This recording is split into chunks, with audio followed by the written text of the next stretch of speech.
So I just wanted to make a quick video showing why algebraically the derivative of sine is cos and derivative of cosine is negative sine. These are two rules that we didn't get to last year when we did trig. They're called the double angle formulas, okay? And basically with a sum, if we have the cosine of two angles, let's say 30 degrees plus 15 degrees to get to 45 or something like that, we can evaluate the cosine of a sum of two angles by doing the cosine of one times the cosine of the other minus sine of one times sine of the other. And this kind of just seems like an arbitrary rule, but there are ways to prove this, and of course we could do that. The second double angle formula that we're going to need is that if we had the sine of two angles summed together, so let's say we want the sine of 30 plus 15 to get the sine of 45, we would do the sine of 30 times the cosine of 15 plus the cosine of 30 times the sine of 15, and that would give us the sine of 45. And this is very useful to find angles that we don't know offhand from angles that we know. So for instance, if we wanted the sine of 75 degrees, we might do, right? So if we wanted the sine of 75 degrees, we could use this formula to do the sine of 60 plus 20 plus 15, which we don't really know, but we do know 45 and 30. And so we could use our unit circle values to figure out the sine of 75 degrees, let's say. We're going to use this here to prove our derivative. So we're going to start with the formula for the derivative. Limit as h approaches 0 of f of x plus h minus f of x over h. And let's just write that out for this particular function. The limit as h approaches 0 of sine x plus h minus sine of x over h. And what we're going to do here is we're going to use this. These are the two angles we're adding. So we're going to use our sine of two angles.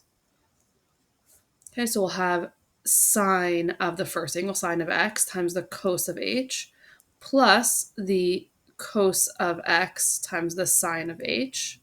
Okay, all minus sine x, all over h. Okay, so we've now filled this in.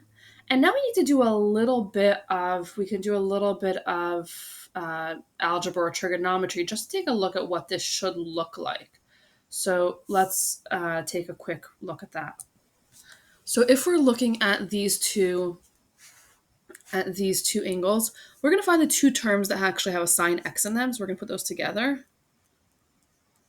So I'm going to take a GCF of sine x out. So we have cos h minus 1. And then we have the term doesn't have a sine x. So I'm just going to leave that over here. This is over h, and this is over h. I'm kind of just dividing the fraction into two pieces. We know that they have a common denominator, so we can just do that. Okay? And if we take a look here, we can plug in h approaches 0. Well, we know we have a few rules already that tell us how to handle the limit. So reminder that the limit as h approaches 0 of cos h minus 1 over h, this is one of our trig rules, and this whole thing equaled 0.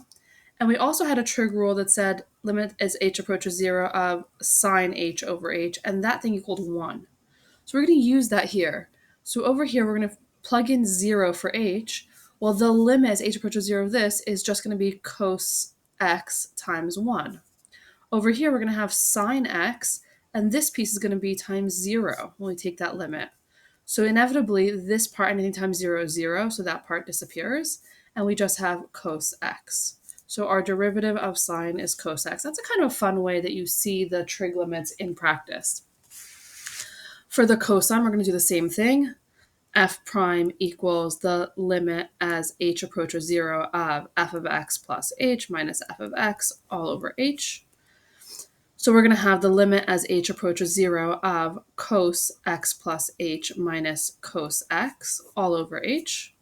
And let's use our double angle formulas to figure this out. So the limit as h approaches 0 of cos x times cos h minus sine x sine h minus cos x all over h.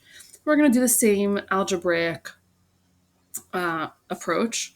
So the limit as h approaches 0. Well, cos x, cos h, and cos x all have a common term. So I'm going to pull out a cos x from here and leave behind cos h minus 1.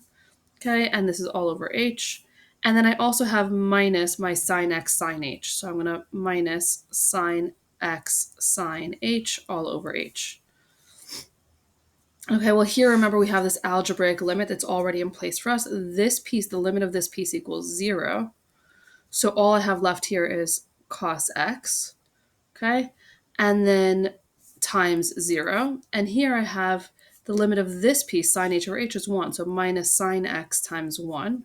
I've already plugged in 0 for the h. So this term disappears, and I have negative sine x as my derivative. So that's where we get this idea that derivative of sine x is cos x, derivative of cos x is negative sine x.